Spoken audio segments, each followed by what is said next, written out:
Palavra de Deus, no livro de Gênesis, capítulo 4. Gênesis, capítulo 4. E nós vamos ler do verso 1 ao verso 16. Lido o texto, peço que você mantenha a Bíblia aberta comigo na passagem que vamos ler.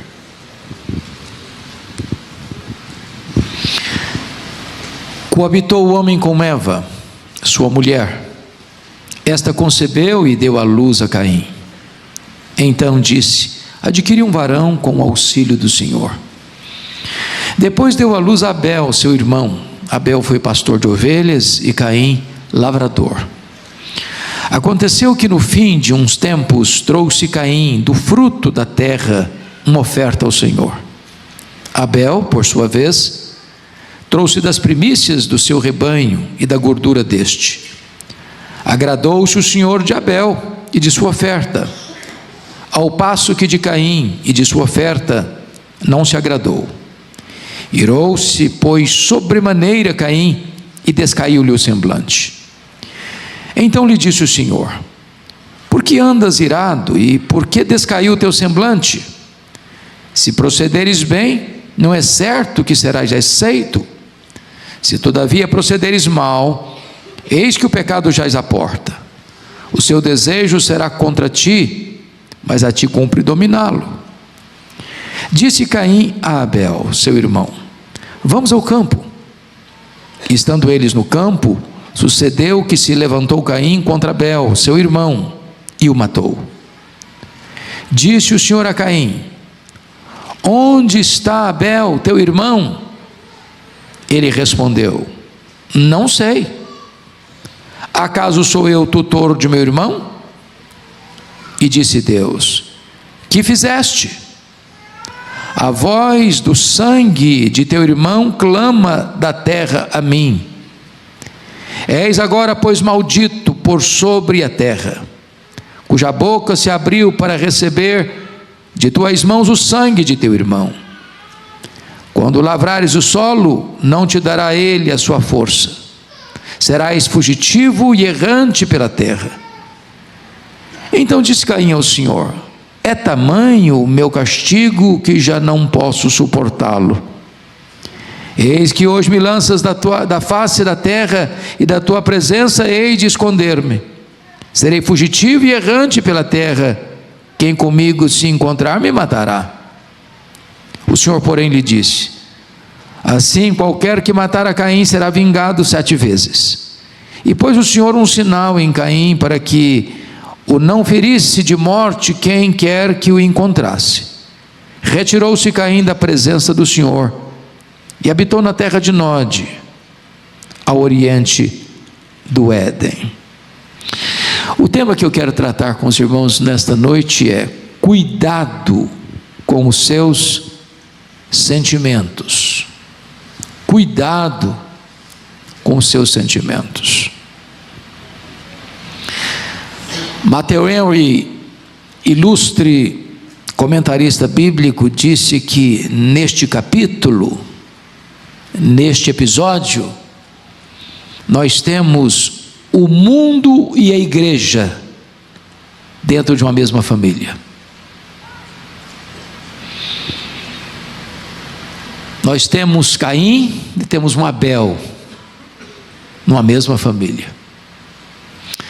Esse texto é soleníssimo, porque ele alerta a você e a mim que o nosso maior problema não está fora de nós, está dentro de nós. O nosso maior inimigo não é o outro, somos nós mesmos. No capítulo 3, nós percebemos que Adão e Eva são vencidos pelo diabo.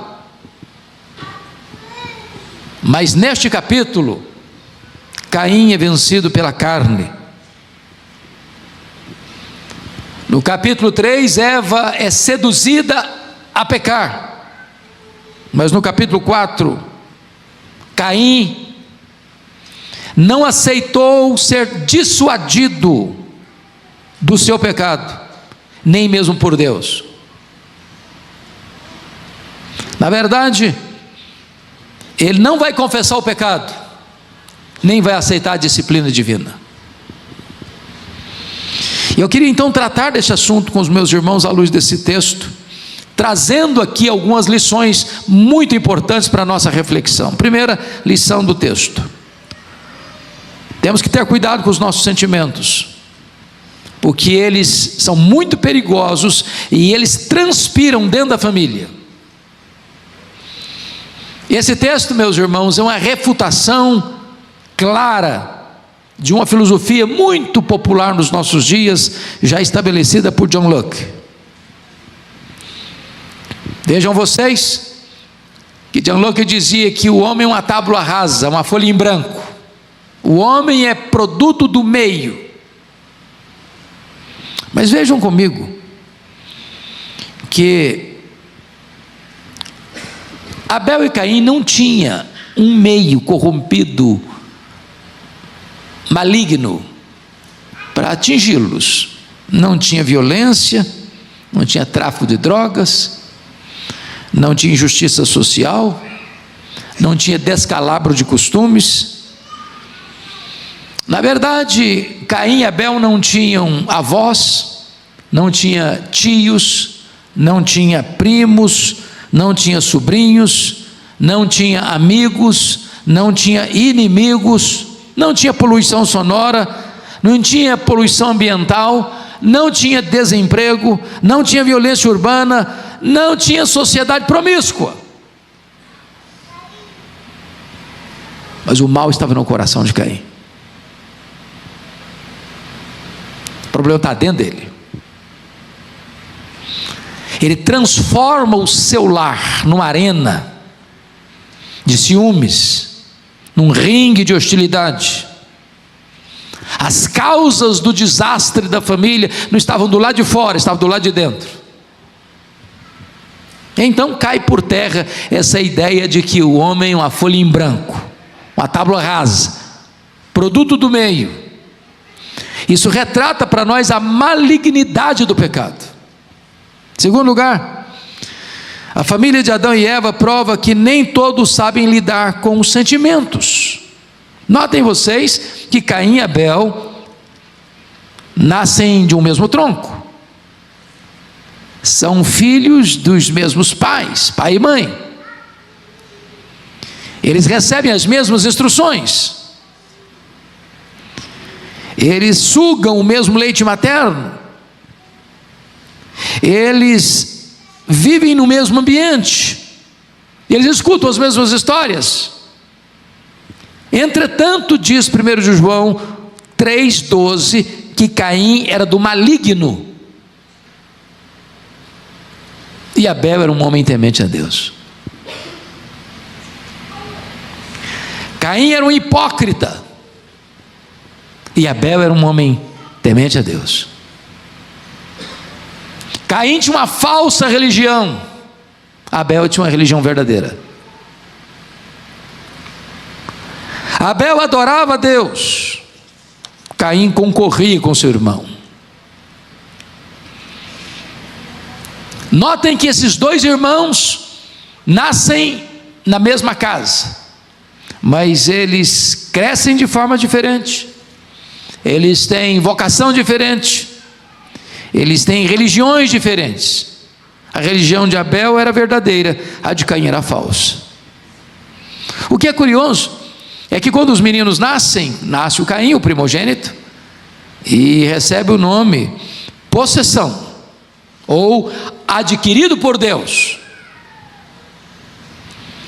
Esperança dos pais está ali, talvez até pensando que já era o cumprimento da promessa do Messias. Quando nasce Abel, dá-lhe o nome de sopro, ou vaidade, passageiro. Quando dão o nome de Caim, os pais estão dando um nome pomposo, cheio de esperança, cheio de expectativa, mas dar nome bonito aos filhos não é tudo. Não é tudo. Não basta dar nomes bonitos aos filhos, é preciso forjar neles o caráter de Cristo, instruí-los na verdade. Então vejam vocês que Nesse lar havia prática religiosa. E onde eles aprenderam isso? Com os pais, porque não tinha outros instrutores. Ambos se apresentam para adorar a Deus. Está escrito isso. Versículo 3: aconteceu que no fim de uns tempos trouxe Caim do fruto da terra uma oferta ao Senhor. Abel, por sua vez, trouxe das primícias do seu rebanho, da gordura deste. Então, ambos se apresentam para adorar. Porém, o que se percebe nos bastidores é que nessa casa onde tem altar, tem também ciúmes, inveja, disputa, quebra de comunhão, crise de relacionamento, mágoa congelada, insatisfação em ver o sucesso do outro. Nesse lar tem gente mal-humorada, gente que tem um vulcão no coração, gente que o semblante está descaído, o coração envenenado de ira, com o peito encharcado de ódio, e a vida deixa de ser uma celebração.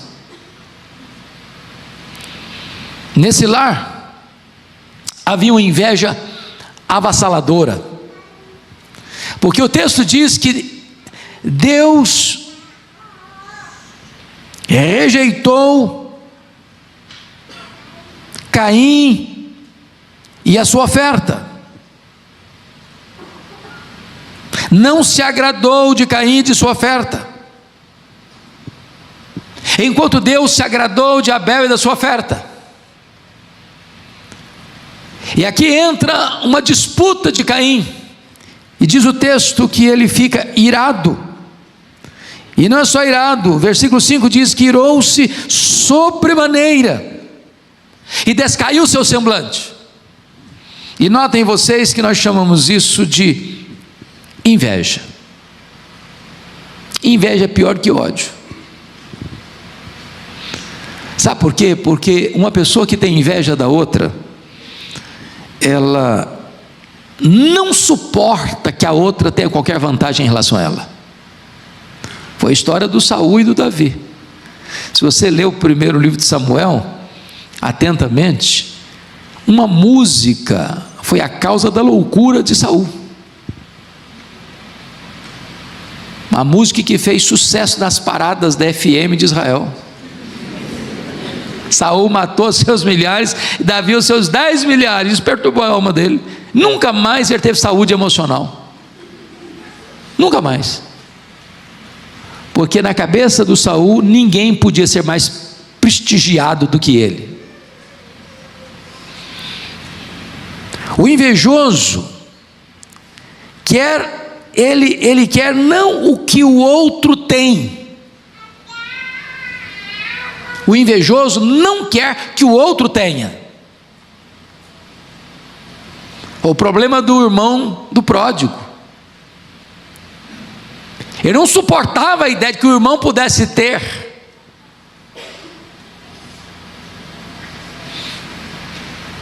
Cobiçar é desejar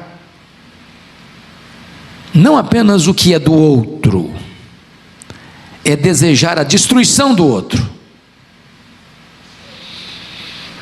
Quando você lê, por exemplo, a invasão do Iraque ao Kuwait, em agosto de 1990, vocês bem sabem como muitos foram mortos, muitos cidadãos ricos do Kuwait foram mortos, mas sob a pressão internacional e o feroz ataque das forças americanas, Saddam Hussein precisou se retirar do Kuwait, e fez isso em fevereiro de 1991, menos de um ano depois.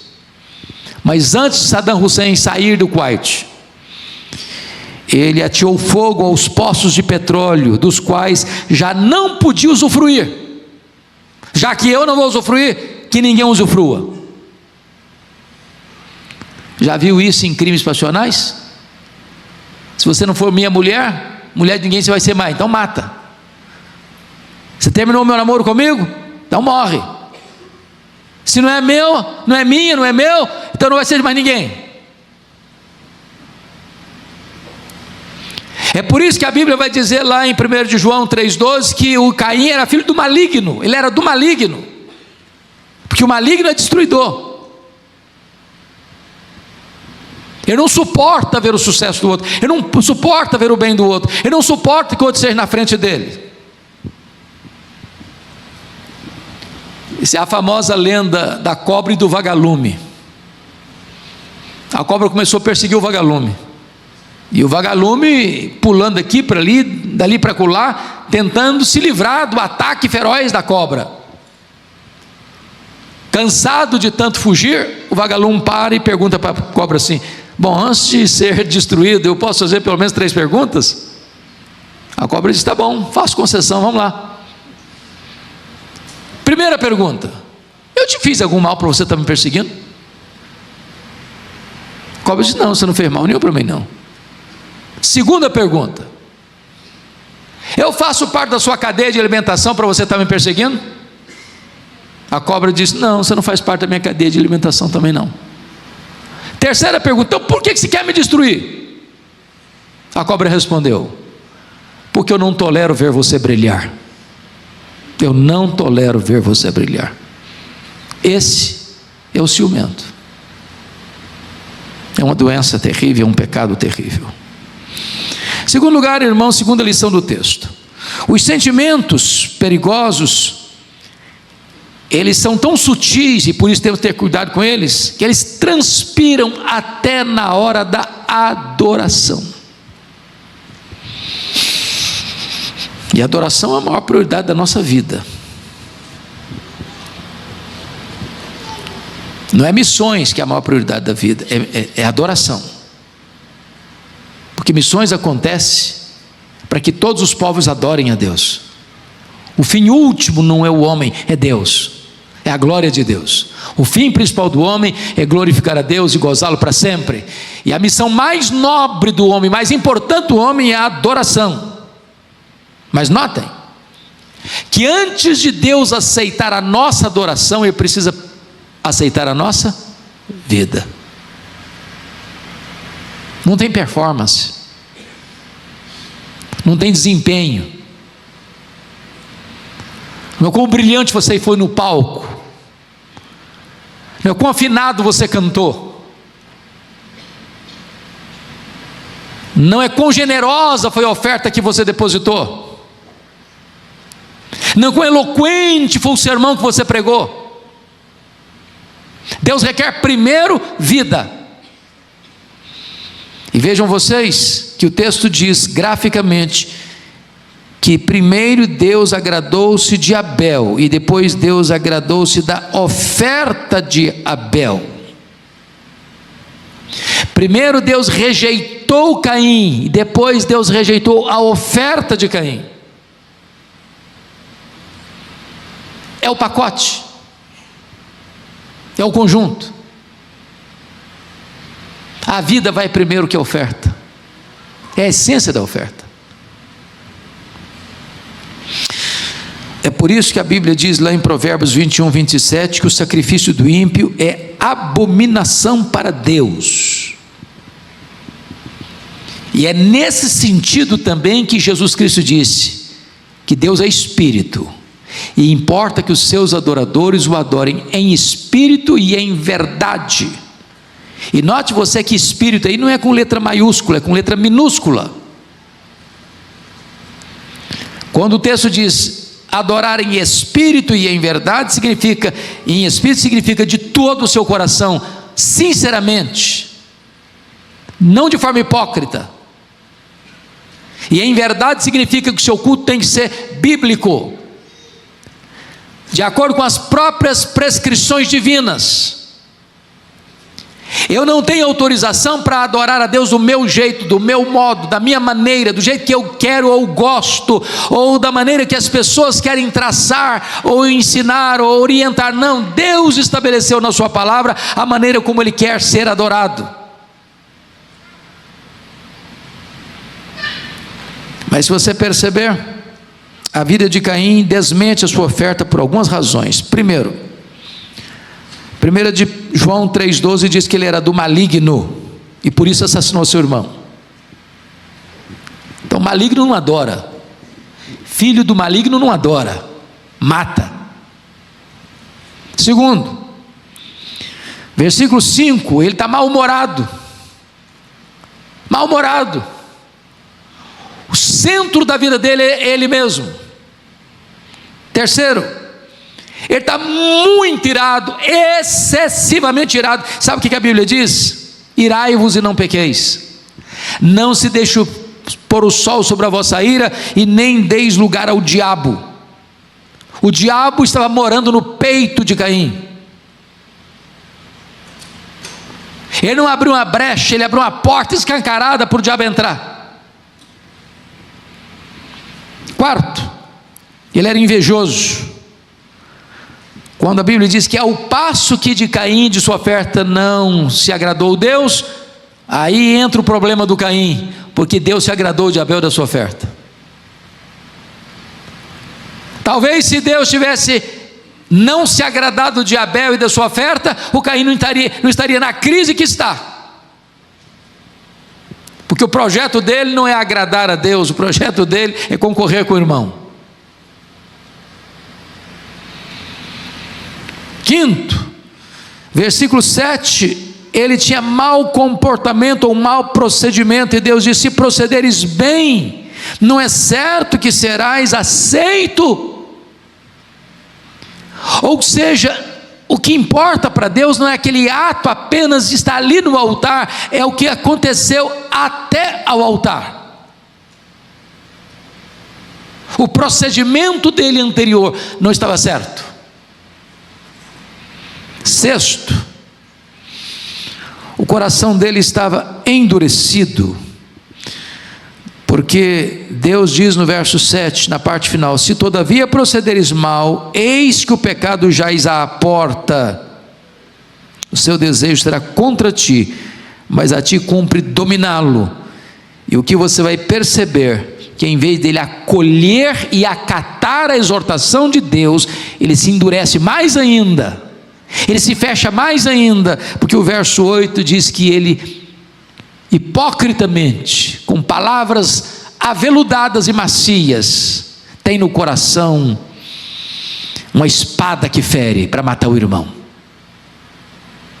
Em vez de acolher a exortação, ele sai dali para matar seu irmão. Se você perceber, a oferta de Abel é a oferta de um adorador humilde, porque o que Abel faz? Abel tem a vida certa e tem a oferta certa. Ele traz das primícias do seu rebanho, e certamente Adão e Eva já tinham contado para eles, os filhos, de como Deus os vestira no Éden. Um animal foi sacrificado, sangue foi derramado, para que eles fossem convenientemente vestidos. Deus fez roupas de peles de animais, e aquilo não é apenas uma roupa mais chique do que folhas, ou mais duradoura do que folhas. Ali estava a base, a semente, o germe, o nascedouro da doutrina da expiação, de que o inocente tem que morrer, o sangue tem que ser derramado, para que o pecador seja coberto, porque sem derramamento de sangue não há remissão de pecados. Quando Abel traz as primícias do seu rebanho, ele está reconhecendo que a forma que Deus queria ser adorada já estava estabelecida desde o princípio, e ele não quer mudar esse princípio, ele não quer mudar essa norma, ele não quer mudar esse planejamento de Deus, esse propósito de Deus na adoração. A oferta de Abel era apropriada, pois tipificava o sacrifício de Cristo, enquanto a oferta de Caim representava o melhor esforço do homem. Uma é a salvação pela graça, outra é a tentativa da salvação pelas obras. O culto de Abel é bíblico e revelado, não é apenas uma expressão cultural, não é o que eu gosto, não é simplesmente para eu me sentir bem. não é para atender o gosto deste ou daquele, ou a preferência do povo. Não podemos trazer fogo estranho para o altar. O culto de Caim foi um culto elaborado por ele e não prescrito por Deus. Então Deus rejeita Caim, Deus rejeita a oferta de Caim. Abel cultua Deus com verdade, com motivação certa, enquanto que a religião de Caim é a religião da perseguição. Ele decreta a morte para quem não segue a sua teologia. Mas, amados irmãos, vamos olhar um pouco mais esse texto, para tratar dos sentimentos perigosos e perceber uma terceira lição, uma terceira verdade. É que esses sentimentos precisam ter cuidado, nós precisamos ter cuidado com eles, porque eles se agravam quando nós desprezamos a advertência de Deus. Irmãos, nós temos sido advertidos por Deus. Toda vez que você abre a sua Bíblia, Deus está advertindo você. Toda vez que você vê um culto, escuta a pregação, Deus está advertindo você. Deus está advertindo a mim. E continuar no erro, apesar da advertência divina, é um grande risco, é um grande perigo. Então vejamos, por favor, o que está escrito no versículo 7. Pode ler comigo o 7, vamos juntos? Se procederes bem, não é certo que serás aceito? Se todavia procederes mal, eis que o pecado jaz à porta, o seu desejo será contra ti, mas a ti cumpre dominá-lo. O que eu acho impressionante é que Caim é chamado ao arrependimento. Deus avisa, Deus exorta, Deus alerta, Deus acende a luz vermelha, Deus bota luzes e outdoors na estrada dele. Meu filho, não faça, não vá. Meu filho, muda. Meu filho, volta. Meu filho, não prossiga. Meu filho, não se afaste. E Deus está alertando e alertando e alertando. E em vez de Caim fugir do pecado, ele consuma o pecado.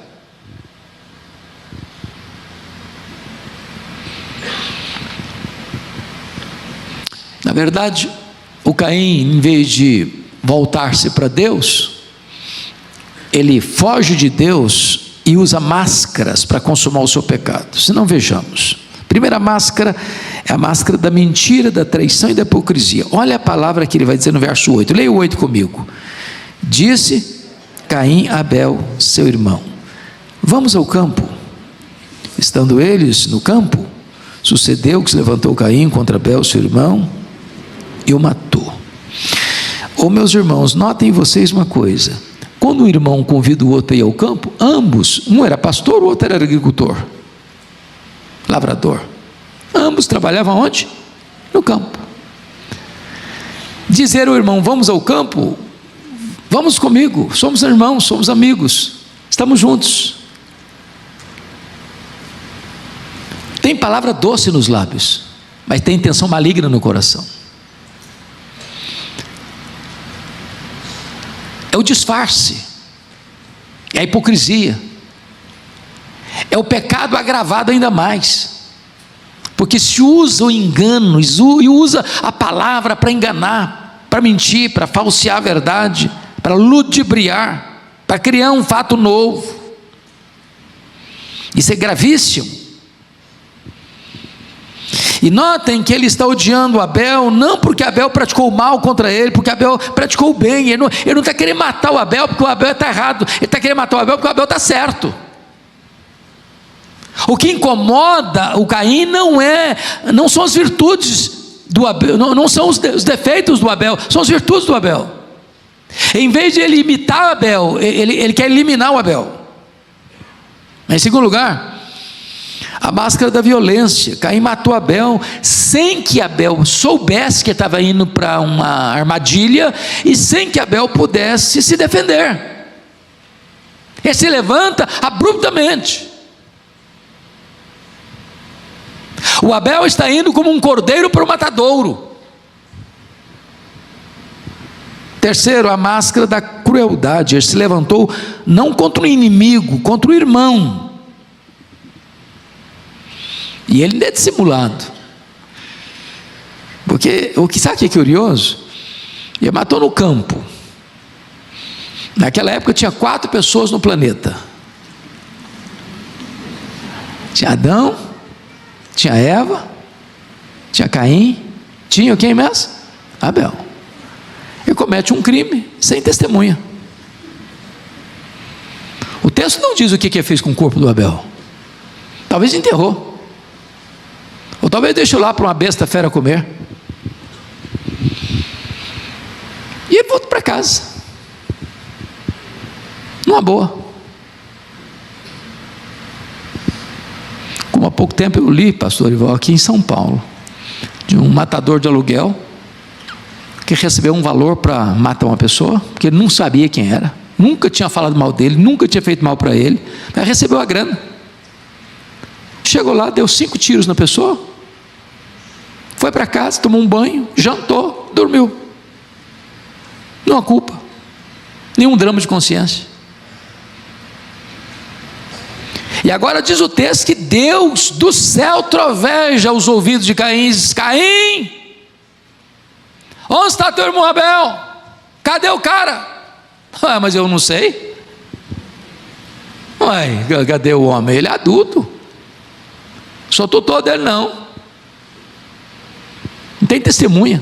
Queima de arquivo. E aqueles pecados que são feitos jeitosamente, no escuro, no anonimato, longe das vistas humanas, não podem ser escondidos de Deus. Deus viu Adão e Eva comerem do fruto. Deus viu o Caim assassinando Abel. Deus viu Acã roubando os objetos proibidos em Jericó. Deus viu Davi na cama do adultério.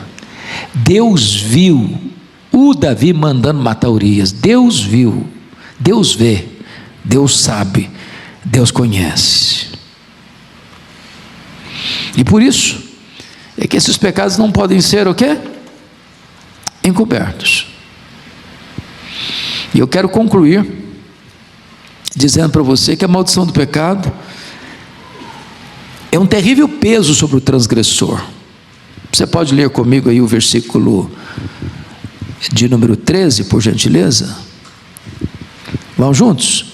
Então disse Caim ao Senhor: é tamanho o meu castigo que já não posso suportá-lo. Vejam vocês que nenhum arrependimento. Nenhum arrependimento. Ele está preocupado com quem aqui? Com ele mesmo.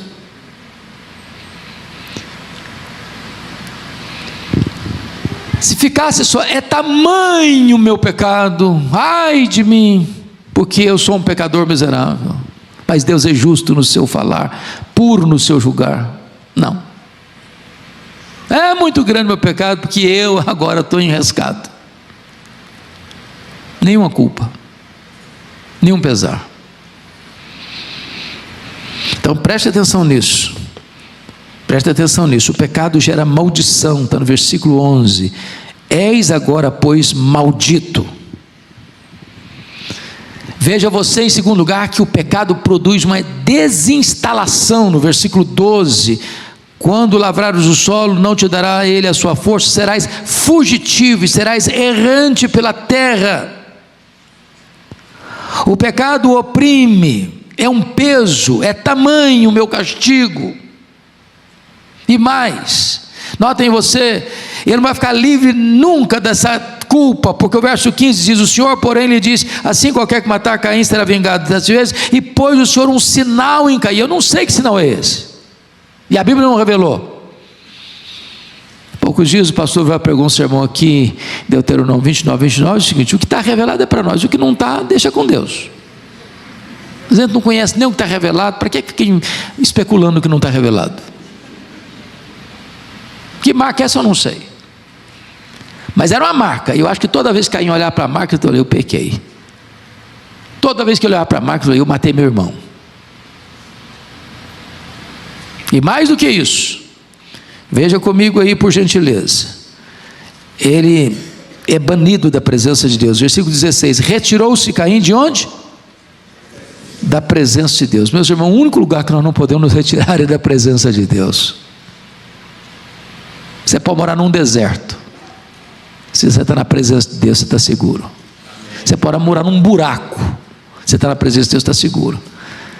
Os cristãos primitivos lá em Roma moravam nas catacumbas de Roma, túneis subterrâneos, sem luz, sem ar fresco, mas eles estavam na presença de Deus. Mas eu quero concluir, irmãos, dizendo que o pecado é tão grave que ele é uma lavoura maldita para amanhã também. Olha o verso 23 comigo. Vamos ver os descendentes de Caim, o que vai acontecer lá no verso 23. E disse, vamos juntos? E disse Lameque às suas esposas, Ada e Zilá, ouvi-me, vós mulheres de Lameque, escutai o que passa a dizer-vos. Matei um homem porque ele me feriu, e um rapaz porque me pisou. O cara vai se tornar bígamo. Daqui começa também a poligamia, a destruição da estrutura familiar, conforme Deus a estabeleceu. E aqui um camarada diz, não gostei de você, eu te mato. Pisou no meu pé, eu te mato. A vida vai perdendo o valor e o significado. É só a partir de 7 que as pessoas vão começar a andar com Deus. E eu concluo dizendo o seguinte a você: nós temos que tomar cuidado com os nossos sentimentos, porque isso não apenas atinge a nós, isso atinge a nossa descendência. Nós estamos fazendo uma semeadura. Isso vai atingir os nossos filhos, os nossos netos, os nossos bisnetos, as gerações pósteras. Essa é a realidade que a Bíblia nos apresenta. Mas hoje nós estamos diante da graça de Deus, do sangue de Jesus, da oferta da transformação. E eu jamais queria que você hoje pensasse, mas isso aqui é uma história antiga, de uma família antiga, isso não tem nada a ver comigo. O nosso coração é tão desesperadamente corrupto como o coração de Caim. Não pense você que esse é um problema dos pagãos. Isso é um problema de gente que levanta altar para Deus. Esses perigos e ameaças não estão lá do lado de fora, estão cá do lado de dentro. E não estão cá do lado de dentro de uma instituição chamada igreja, estão cá do lado de dentro, dentro do nosso peito, no secreto da nossa alma. E hoje Deus quer tratar com você e comigo. Se há uma nesga de mágoa, de ciúmes, de inveja, de ira, se nós estamos cultuando a Deus, mas o centro de tudo é a nossa própria pessoa, se nós não suportamos ver o outro se destacar, porque o centro do mundo parece ser a nossa própria vida, hoje precisamos ser tratados por Deus, sermos libertos por Deus, de sermos curados por Deus, para que sejamos aceitos e o nosso culto seja recebido e a nossa descendência seja santa, que possa cultivar um relacionamento pessoal com Deus. Vamos orar juntos. Deus está aqui, e Ele é o Deus de toda graça. Ele é o Deus que perdoa, Ele é o Deus que restaura, Ele é o Deus que faz novas todas as coisas. Ele é o Deus que nesta noite pode nos tirar esse fardo, para que voltemos para casa livres, como verdadeiros adoradores, que adoram o Pai em espírito e em verdade. Ó Deus, nós te agradecemos pela exortação da Tua palavra. Nós te agradecemos porque Tantas vezes o nosso coração é enganoso, sutil. Às vezes, Senhor, até na adoração, até no culto público ou no culto particular, esses sentimentos podem vazar e nos enganar. Compadece-te de nós. Jamais permita, Senhor, que o nosso semblante descaia pela ira do coração. Jamais permita, meu Deus, que estejamos na tua casa, mas concorrendo, disputando espaço na feira das vaidades. Tem misericórdia de nós. Trata do nosso coração. Que jamais nos rebelemos contra as advertências da tua palavra. Que acolhamos com mansidão a exortação, para que haja mudança, para que haja restauração, para que haja perdão, para que haja recomeço. Queremos comportarmos-nos bem, Senhor, para sermos aceitos. Não nos lances da tua presença, porque o que será de nós se não tivermos a tua presença? Então, Deus, perdoa-nos, lava-nos com o sangue do Cordeiro, tira a mancha, tira a mácula, tira a culpa, tira o pesar, tira a dor, tira a tristeza, Senhor. Traz a alegria da salvação, traz a alegria da comunhão, traz a alegria, meu Deus, de estarmos juntos como povo, como família da fé, adorando aquele que é a razão da nossa vida, o nosso glorioso Redentor Jesus. Muito obrigado por estarmos juntos nesta noite, pela obra da tua graça, em nome de Jesus. Aleluia. Amém.